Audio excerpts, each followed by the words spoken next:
નમસ્કાર વિદ્યાર્થી મિત્રો, ધોરણ 11 કોમર્સ વિષય આંકડાશાસ્ત્ર ચેપ્ટર નંબર 5 આવૃત્તિ વિતરણની વિષમતા. વિદ્યાર્થી મિત્રો, આપણે ગયા લેક્ચરમાં જોયું હતું કે વિષમતા શોધવાની કુલ બે રીત છે. એક કાલપ્રિયસનની રીત અને બીજી છે બાઉલીની રીત.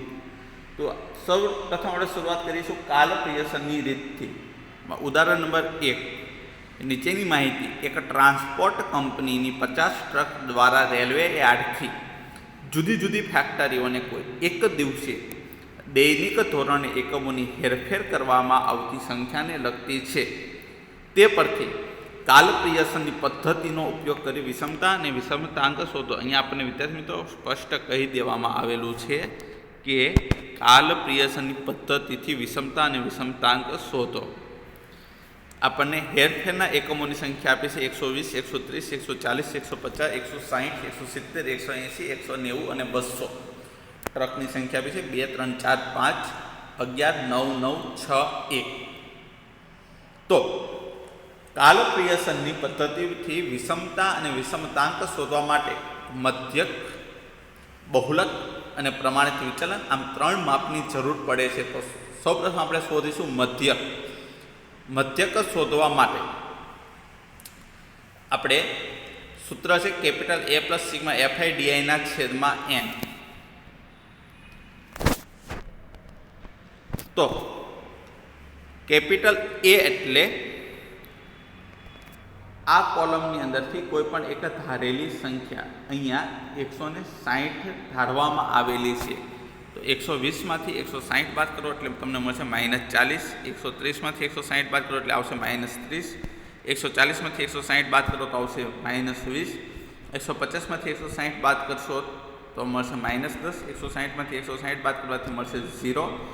170માંથી 160 બાદ કરવાથી મળશે 10. 180માંથી 160 બાદ કરવાથી મળશે 20. 190માંથી 160 બાદ કરવાથી મળશે 30 અને 200માંથી 160 બાદ કરવાથી મળશે 40.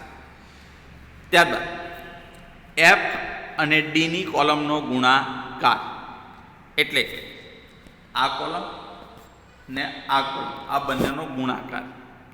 તો 2 ગુણ્યા -40 -80, -30 ગુણ્યા 3 -90, 4 ગુણ્યા -20 -80, 5 ગુણ્યા -10 -50, 11 ગુણ્યા 0 0, 9 ગુણ્યા 10 90, 9 ગુણ્યા 20 180, 6 ગુણ્યા 30 180, 1 ગુણ્યા 40 40.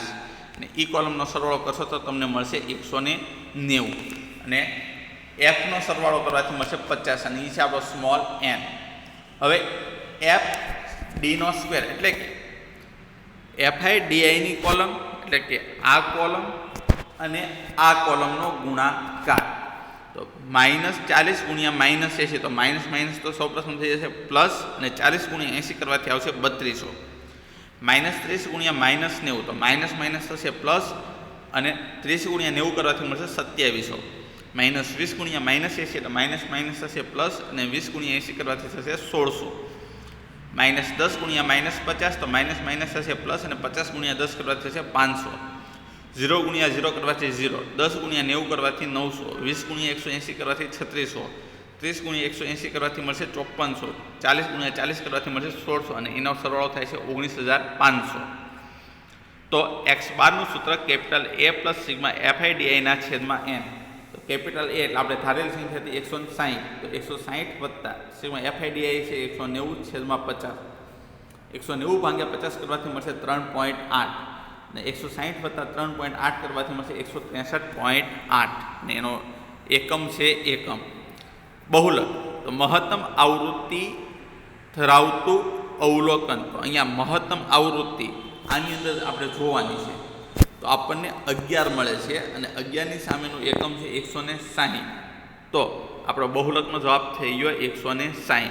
અને પ્રમાણિત વિચલન તો વર્ગમૂળમાં સિગ્મા FI DI નો સ્ક્વેર છેદમાં n minus sigma FI DI છેદમાં n આખાનો સ્ક્વેર. તો સિગ્મા FI DI નો સ્ક્વેર છે 19500 ભાગ્યા n છે 50 માઇનસ સિગ્મા FI DI છે 190 છેદમાં 50 આખાનો વર્ગ વર્ગમૂળની અંદર. વર્ગમૂળમાં 19500 ભાગ્યા 50 કરવાથી મળશે 390. 190 ભાગ્યા 50 કરશો અને ત્યારબાદ એનો વર્ગ કરશો તો તમને મળશે 14.44. 390માંથી 14.44 બાદ કરવાથી મળશે 375.56 અને 375.56નું વર્ગમૂળ કાઢવાથી આપણને મળશે 19.3794. અહીંયા પોઈન્ટ પછીનો ત્રીજો આંકડો 9 છે, જે 5 કરતાં મોટો હોવાથી 7માં 1 ઉમેરાઈ જશે અને થઈ જશે 38. તો આપણો પ્રમાણિત વિચલનનો જવાબ છે 19.38. હવે વિષમતાનું સૂત્ર x બાર માઇનસ MO એટલે કે મધ્યકમાંથી બહુલક બાદ કરવાનો છે. તો 163.8 માઇનસ 160 કરવાથી આપણને મળશે 3.8.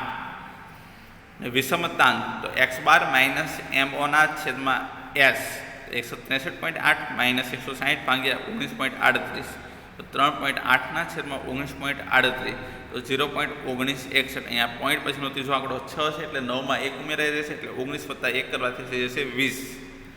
અહીંયા વિદ્યાર્થી મિત્રો આપણો જવાબ પ્લસમાં આવે છે એટલે કે ધનમાં આવતો હોવાથી ધન વિષમતા, અને જો આપણો જવાબ ઋણમાં આવે તો આપણે એને કહીશું ઋણ વિષમતા. તો વિદ્યાર્થી મિત્રો, હું આશા રાખું છું કે આપણને આ દાખલાની અંદર સમજ પડી હશે. જય હિન્દ, જય ભારત.